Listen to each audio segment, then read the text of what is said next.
Hi everyone, welcome to Fluentish English Academy. මේ channel එකේ ඕනම කෙනෙක්ට ලේසියෙන්ම ඉංග්‍රීසි ඉගෙන ගන්න පුළුවන් විදියට තමයි lessons plan කරලා තියෙන්නේ. ඉතින් ඕගොල්ලෝ මේ වගේ videos වලට කැමති නම් අනිවාර්යෙන්ම මේ channel එකට subscribe කරලා bell notification එකත් click කරන්න අමතක කරන්න එපා. Hi everyone, welcome back to my channel. අද lesson එකේ අපි බලමු borrow and lend හරි විදියට use කරන්නේ කොහොමද කියලා. So let's get started. Borrow and lend කියන වචන දෙක ගොඩක් අය වරද්ද ගන්න වචන දෙකක්. Borrow කියන්නේ යම්කිසි දෙයක් తాවකාලික පාවිච්චියට ගැනීම. Example එකක් හැටියට Can I borrow 100 rupees? මට රුපියල් 100ක් ණයට ගන්න පුළුවන්ද? Can I borrow your dress? මේ examples දෙකෙන්ම අහන්නේ මට ඔයාගෙන් ණයට ගන්න පුළුවන්ද කියලා.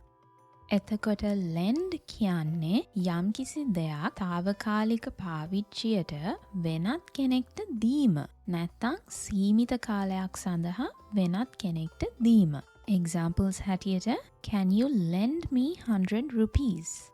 නැත්නම් Can you lend me your dress?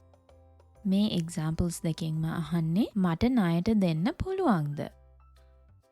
පොඩි නෝට් එකක් දාන්න ඕනේ. American English වල lend වඩා loan තමයි use වෙන්නේ. ඒ කියන්නේ Can you lend me 100 rupees වෙනුවට Can you loan me 100 rupees කියන්නත් පුළුවන්. Okay? Borrow and lend අතර වෙනස මතක තියාගන්න ලේසි විදිහක් තමයි මේ.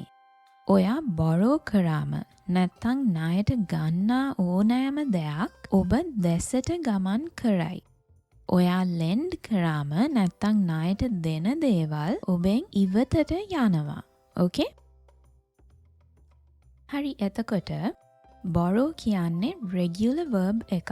ඒකේ past tense එක තමයි borrowed. lend කියන්නේ irregular verb එකක්. ඒකේ past tense එක තමයි lent.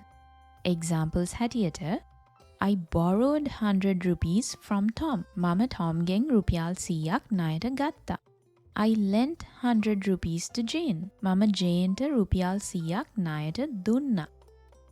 මෙතන notice කරන්න අපි borrow සහ from එකට use කරනවා. ඒ වගේම lend සහ to එකට use කරනවා. ඔයාට යම් කිසි දෙයක් අයිති නම් විතරයි I lent use කරන්න පුළුවන්. Example එකක් හැටියට I lent my car to Tom. මේකෙන් පැහැදිලි car එක අයිති ඔයාට කියලා.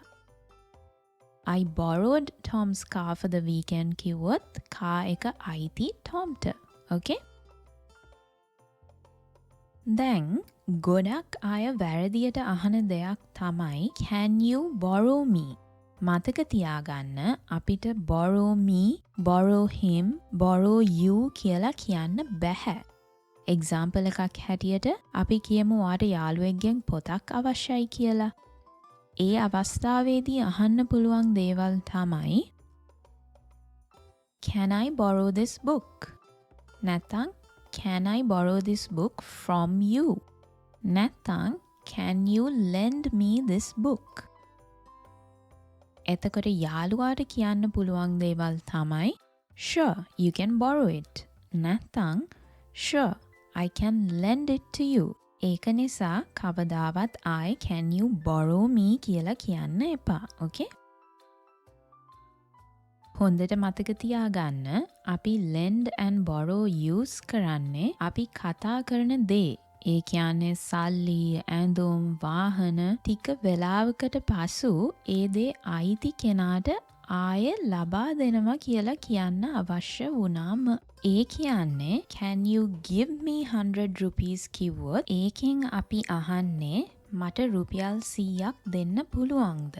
Can you lend me 100 rupees කියන්නේ මට රුපියල් 100ක් ණයට දෙන්න පුළුවන්ද? මං හිතනවා එහෙනම් දැන් borrow and lend අතර වෙනස පැහැදිලි කියලා. මෙතන මම practice questions ටිකක් දාලා තියෙනවා. answer කරලා බලන්න borrow and lend අතර වෙනස දැන් පැහැදිලිද කියලා.